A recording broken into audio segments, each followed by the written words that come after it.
Calgary Flames trade rumors are escalating as multiple insiders have linked Nazem Kadri to the Montreal Canadiens. Although it was originally reported last week that the Habs had interest in the Flames star, rumors are intensifying as the hockey world debates whether this would be a good trade or not. We're going to get into all that and more in this video, but first I want to welcome you to Flames Digest. I'm Mark Griffith. If you're new around here and you love the Flames, make sure you subscribe so you can stay up to date on all the latest news, updates, reports, and rumors revolving around your Calgary Flames. We would love to welcome you to the Flames Digest family. And let's hop in, talk about this new Kadri report, and we have a great article here that kind of shows exactly what I'm talking about. Now, it's been reported that I guess Kadri's on the trade market. Toronto was very interested, but they have Tree living as a GM, so why would the Flames ever trade him to Tree?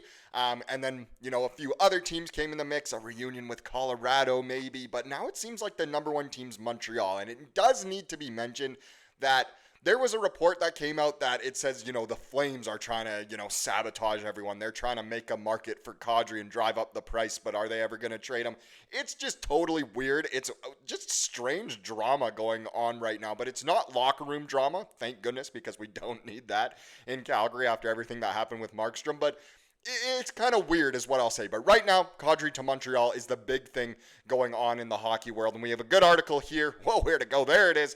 It was originally posted on Athlon Sports by Antonio Lasada. And he writes, 3 NHL analysts agree on potential trade destination for Flames' Nazem Kadri. There you go. All credit due to them for this article. So, as speculation around Calgary Flames center Nazem Kadri's future continues, a group of NHL analysts has poured cold water on the idea of a reunion with the Maple Leafs, as has almost everyone in, that are hockey fans, insiders, analysts, management, whoever. Instead, the analysts see Toronto's biggest rival, the Montreal Canadiens, as a potential suitor for Kadri with enough to offer Calgary in a blockbuster move that would sting for Leafs fans. On Friday's episode of the SDPN podcast, Adam Wilde said a Leafs-Kadri union is far-fetched. And it's also been reported that Kadri would be willing to waive his no-trade for Toronto and Montreal. It came from guys like Nick Kyprios and stuff, but then it was backtracked and all that. It's just a lot of it's confusing. It's a lot of conflicting reports, but let's continue. The Leafs have nothing to give them, Wild said, and the Leafs and Flames they're not doing business. And it's just true, especially when it comes to Kadri. Wild added that Kadri probably understands that he's not likely to be traded, at least not likely to be traded to the Leafs. And this is, I guess it's not really news, to be honest. No one ever really bought the Kadri to Toronto rumors anyway. Wild then pointed to the Canadiens as a far more realistic landing spot for Kadri, assuming he gets moved at some point. Here's his quote. For the Montreal Canadiens, if they can go and get a guy like Kadri, they are probably the top 3 team in the division next year, Wild said. And that's in a tough division that obviously still has, the Florida Panthers, the Leafs, even without Marner, should still be good. Tampa Bay is always a wild card. Teams like, Detroit, are they finally going to be good? Ottawa made the playoffs last year. It's a tough division. So to say that the Habs could be top 3 with Kadri, it might be a realistic take. You never know. They need that second center behind, obviously, Suzuki, so it could make sense. Jesse Blake, in the same podcast, added that Kadri fits so well in their lineup. He's exactly what they need. I don't know the assets they'd have to send out to get him from Calgary, but I think it's a perfect placement for him, Blake said. Steve Dangle himself agreed with his co-host, citing Montreal's surplus of assets and a clear opening behind first-line center Nick Suzuki in the Canadiens' lineup. Montreal is a really interesting destination, Wild explained. They have assets, they have plenty of ambition, and I think Kadri fits the 2C hole that they have, which is so glaring. I think it's hard to dispute that Kadri wouldn't fit on Montreal, and it'd be hard to dispute that he wouldn't fit on most teams in the league, whether as, a 1C, a 2C, or even a 3C on a lot of teams. It's as it shows right here. So Kadri is coming off a 35-goal season, the best of his career. He carries a $7 million annual cap hit through 2029. That's the one thing. Are you going to want to pay your, 3C $7 million annually? Who knows how, a trade can always work up that way, but we'll see. As things stand, Montreal would need to clear cap space to make the move viable, as the Habs are $4.5 million over the cap. For a trade to happen, Kadri would also need to waive his no-move clause and approve a Flames Canadiens transaction, shipping him to Montreal. So there's a lot of logistics. There's, a lot of things that could stop this trade from happening. And obviously, well, show me the money. We need to see what the Flames would get in a return. But it is true about the cap thing. Would the Flames retain on Kadri? I kind of doubt it. But could they take on a cap dump like a Carey Price's contract? That's a little bit more realistic. Obviously, if the Flames don't have to pay Kadri anymore, they can easily afford a bit of a cap dump. Isn't Carey Price's like $10.5 million or something, which is absolutely ridiculous. But the Flames could take that on, and then get a lot of assets back, whether it's young players, whether NHL or prospects, some picks as well.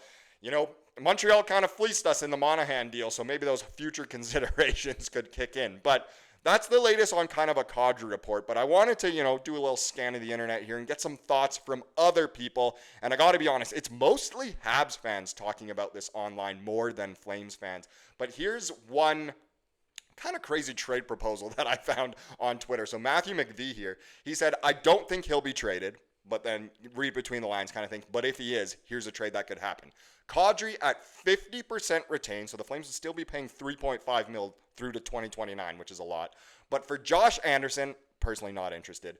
Mike Matheson, cap dump, another cap dump. I guess both Anderson and Matheson would be, but we don't want them on the roster. A 2026 unprotected first, Michael Hage, that's like the biggest piece here, and a 2026 fourth. So yes, getting a first round pick, getting Hage, those would be huge. You have to take on Anderson and Matheson to make the money work. But if we're retaining 50%, do we have to take on both of those? I'm not too sure. I know Montreal probably, they're done with both those guys, but that doesn't mean that we want their trash kind of in a way.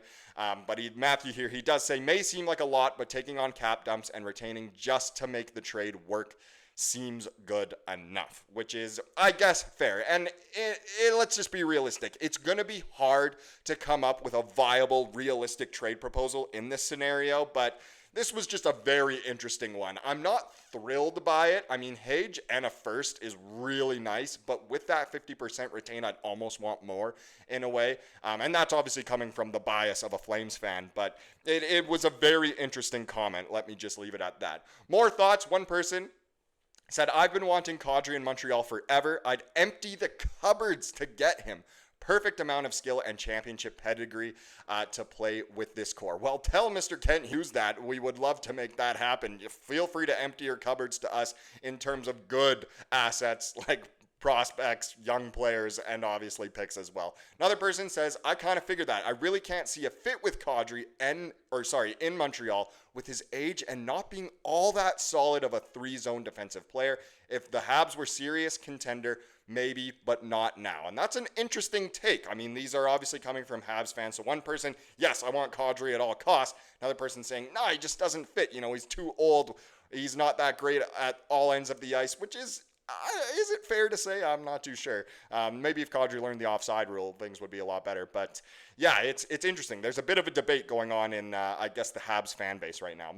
So another person says, Habs are not interested in your geriatric players. Whoa, is that what we're saying about a guy who just scored 35 goals?